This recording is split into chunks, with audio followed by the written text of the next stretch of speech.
做宗族的女儿还是挺有压力的。对，是一座大山翻不过去呀。你觉得她是个什么样的状态？什么人？我觉得他是一个吃苦耐劳的企业家。你爸是出于什么考虑任命你做了这个品牌公关部的部长呢？其实不是我爸任命我，是我自告奋勇去的。就是希望就我出去的时候，人家跟我说：“哎，我发现你们品牌变年轻了。”我自己的管理风格跟我父亲是完全不一样的，我会依赖大家共同努力的一个工作方式。但是我爸呢，他就希望就是他给指令你去执行，你只要做好执行就行了。有人能跟他 PK 也好，或者说是不同的意见，可能就是我了吧，那我觉得是一旦跟你爸冲突了，你就是妥协，是吧？先妥协吧，我也需要先生存下去。你爸没有逼你在个人问题上尽快的解决吗？现在又不是包办婚姻，对吗？现在以为传统行业其实已经落寞了，但其实因为我们属于是一个快消产品，每天都是可以有需求的那种，所以其实饮料行业它其实一直都在有增长的、有序的在往前面走着。所以我觉得饮料行业是个非常好的一个朝阳行业。朝阳行业不代表它的竞争不充分、不剧烈，是吧？是。一些创新的产品，比如说喜茶了，是吧？其实我挺喜欢喜茶这样子的一个品牌，然后其实你刚刚说的瑞幸跟喜茶，其实它就是一个经营店的一种形式，在我们饮料行业里存在着。然后其他的这种发展方式跟规模其实跟我们都不太一样。我觉得不管就是竞争对手是谁，或者它是什么样的一种方式产生，我觉得只要做好自己应该做的，把自己产品做好，把技术练好。然后把渠道做好，其实我觉得都没有什么可以让自己觉得太担心的。其实这个说起来简单，但其实真的是每一项，比如说渠道一项，娃哈哈之前一直也是以渠道见长的，是吧？对，那你觉得现在的渠道就不需要什么改进呢？当然不行了，因为本身中国是非常大的一个国家，然后它的层次其实也非常清晰。比如说现在我们会把自己整个市场分为1、2线、3、4线跟4、5、6线。以前就是因为交通不发达，然后整一个信息获取量也没有那么强，所以在那个年代就是用经销商去做生意，就是非常快的能够迅速铺到货。但是其实最近这几年，其实因为互联网的发展，包括整个国家经济的一个崛起，整个消费能力的一个上升，其实很多1、2线的一些通路，其实我们做了不是那么的好。但是就是说，这也是我们一个未来的机会增长点。所以我现在做很多落地活动在1、2线城市，让1、2线城市人看到我的存在，我要去拉近这个落差，对不对？就是现在的确，大家消费者对娃哈哈这个品牌其实是非常老的，然后只是在3、4线以下的。你爸是出于什么考虑任命你做了这个品牌公关部的部长呢？其实不是我爸任命我，是我自告奋勇去的。你自己申请的。嗯，你在做这些尝试的营销目标是什么？就是希望就是我出去的时候，人家跟我说：“哎，我发现你们品牌变年轻了。”比如说像去年我用营养快线去做了彩妆，是喝的还是抹的？抹的。啊，因为营养快线本身是出了一个特别版的一个标签，然后是比较花的，就是营养快线的标签上有很多颜色，然后用它们上面的颜色做了一盘彩妆，然后就在我们的一个平台上做首发，然后其实效果还挺好的。效果挺好是什么概念？就是很快时间就被人家扫光了，就卖完了。你又继续生产了吗？没有，因为这个算是个营销的一个案例，或者是一个快销，就是一个营销方式吧，就是它不是一个常态一个工作。为什么要做这样的事情？是希望能够吸起年轻人的注意。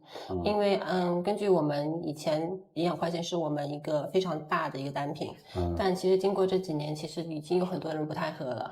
希望通过用这样的方式能够重新唤回他们的记忆，或者是吸引他们的一个注意力，然后让营养快线又慢慢进入到他们的视线中。其实它是你品牌的一个策略也好，是宣扬品牌的一个案例，是吧？对。你作为公关部长呢，你如何理解娃哈哈目前的渠道销售模式的创新呢？因为我觉得我爸还是非常注重传统渠道的。其实我们有去开拓一些线上频道，但基本上还是通过经商去做这个线上频道。那我自己呢，是从去年开始，我做了一个哈宝平台。哈宝平台是通过地下的促销活动去吸粉，就是在线上做一些什么抽奖或者是买1送1赠品的活动。然后从去年到现在短短的8个月，目前已经有400多万的粉丝在这个平台上了。那我为什么想要做这个平台？主要是希望能够拉近消费者之间的距离，能够就是1对1的去告诉他，就是你喜欢什么，我们公司哪里做的不好，这个事情你喜不喜欢，然后我可以做一些消费者的调研。是吗？所以我觉得这个平台如果慢慢做的话，其实它会有我想要的效果出来。我们今年做了一个金钻水的一个活动，就是在哈宝平台上，因为我们先把那个二维码放在金钻水的标签上，然后在这个二维码里面去抽奖，然后抽到一个消费者，然后我们会人过去跟他做一个就是颁布的奖品，然后同时会跟他做一个深度的一个了解。就是我觉得这样的活动我以后可能会做很多，因为我希望就是说让消费者感觉到我们的存在，而不是说通过地上短广告或者是户外的投屏这样看看。我还是希望就是他真的能够感受到这是一个可以跟他聊天的一个饮料品牌。那你做了这个之后，对你的今后的营销模式的打法呢，你会有什么调整？就是以前我们去获取消费者信息其实非常困难，因为我们其实没有直接面对消费者，是通过经销商去送终端，然后再去了解。那有了这个平台以后，其实我就可以直接去问我的消费者，你想要什么？你觉得这个口感好不好？甜不甜？在这个区域里面，你觉得有什么样的产品是吸引你的？或者你的竞品你会买什么样的东西？但是前提是我要跟他做一个深度绑定。我希望娃哈能够做出一些非常好的产品出来，能够引领整个饮料行业的。但其实在这一点上，其实我们做的还非常不够。从工艺上，我觉得我们其实也没有非常领先，因为现在大家都会用一些超临界的一些设备去做一些中性产品。其实我特别想要做的一个品类是酸奶类，就是冷链产品。我现在发现，就消费者可能会更加想要一些新的东西、新的口味。像今年我就特别想推出一个那个蛋黄酸奶。蛋黄酸奶，你给我们讲讲这个产品。就是酸奶里面蛋黄的味道，咸蛋黄，今年不是很火的一个口味嘛？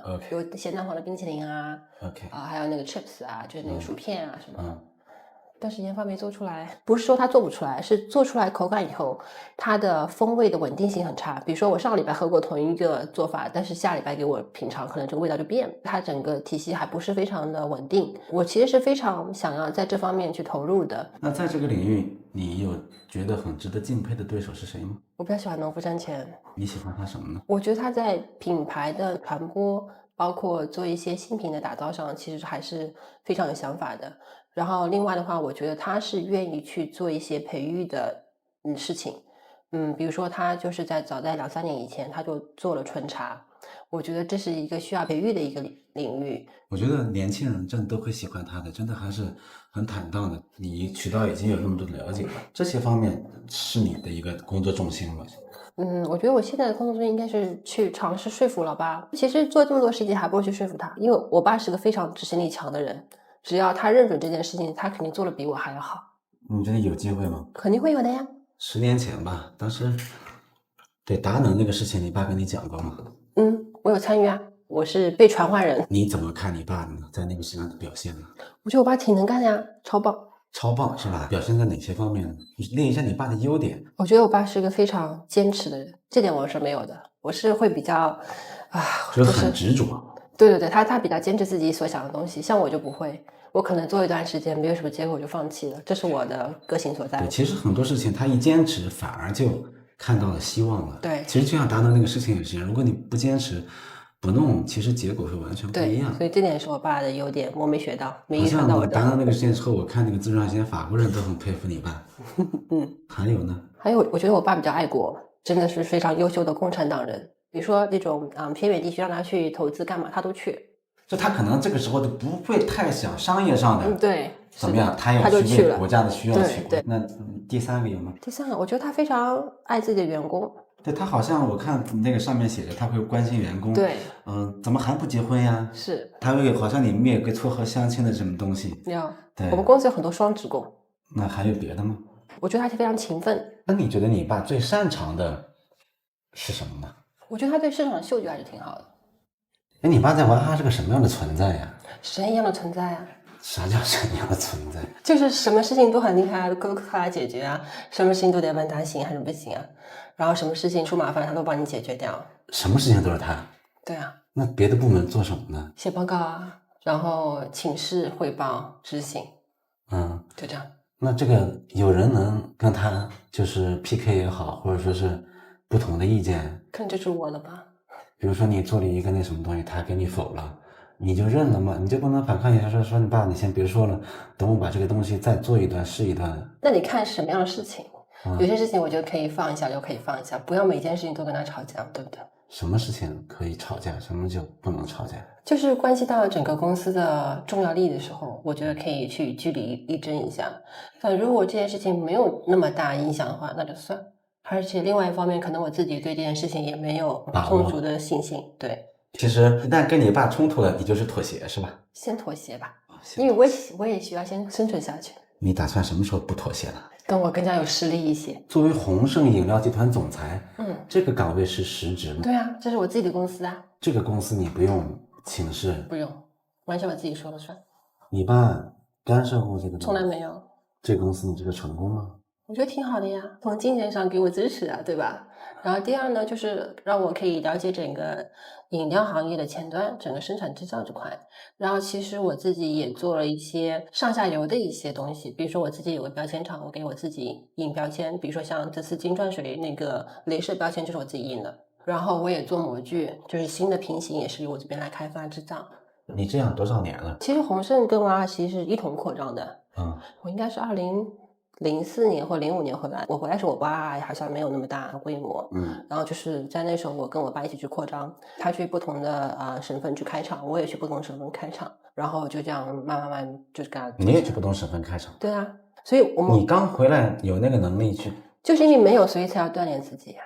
因为能够迅速的融入整个中国国情，最好的就是做实地的一些投资。就你爸其实让你锻炼一下？其实不是我爸让我去，是我自己要去的。就是从一开始建厂开始？对，是的。那这个你现在成功的吗？这个是怎么算不成功？回过头来看的话，你当时做的是成功的吗？对呀，我现在做的也挺好的呀。我整个业务占它整个产值规模的1/3跟1/4，是吧？那增长情况呢？我增长比它稍微好一点点。你觉得原因在什么地方能比它好一点？按照我爸说话，我比较抠门可能就是大家对整个精细化管理，可能我要求会比较高一点。我觉得有些时候钱应该用在刀刃上吧。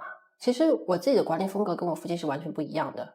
我是希望就是用团队来去想办法去解决或者是发现问题，就是我会依赖大家共同努力的一个工作方式。但是我爸呢，他就希望就是他给指令你去执行，你只要做好执行就行了。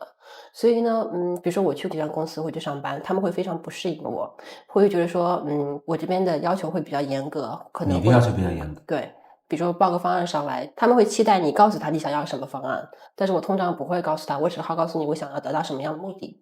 所以像这样的情况，可能大家会适应我，需要一点过程。别人一般提给你爸的时候，你爸会很具体，对，没错，告诉他怎么做。是的。但是提给你的时候，你只告诉他结果达到什么目的，他就很茫然。是的。外面有说法，说是你杀伐决断都很厉害，你不满意 team 不是果断就换了吗？对，但是我现在年纪大了呀，就没有这么凶残了。我觉得其实不光是你父亲影响你啊，你对父亲也在做一些潜移默化的改变，是吧？比如说你父亲从坚持不上市到现在择机上市，类似这样的问题，你是怎么改变你父亲的看法的？我觉得我肯定会有影响，但是影响未必是那么大，因为我觉得像我爸那么成功的企业家，他其实自己心里都非常明白，在什么时间要做什么样的事情，觉得时机到了，或者是有更好时机可以去做这样的事情。我觉得这个事情他应该一直都是有在考虑的。我觉得跟你聊天发现，就是你其实还是特别跟现在的这种流行的方式也好，还是比较搭的。就是说，你对于年轻人来说，跟年轻人的共同语言，那你介意把你自己作为一个娃哈哈的一个形象代言人也好，或者娃哈哈的一个品牌形象的也好，你介意这个吗？或者你可以更多的走到社交舞台上去了，让大家更多了解娃哈哈它不仅是一个老的成熟的品牌，它还有这样清新的或者坦诚的这样一种方式，你愿意吗？我不太愿意。我说过，我希望用职业经理人去做公司管理，我不希望就是公司的创始人等于你的形象代言人，我觉得这样是非常危险的。我觉得一个公司还是应该有正常运作的方式。但是它其实短期来说，它甚至可以给你省很多广告费，它对娃哈哈本身来说，这样就比较短视，不是吗？要放长线。我同意你的说法，但是其实来说，现在是可以用的，而且你也有这方面的条件。其实你做一下也不妨碍，是吧？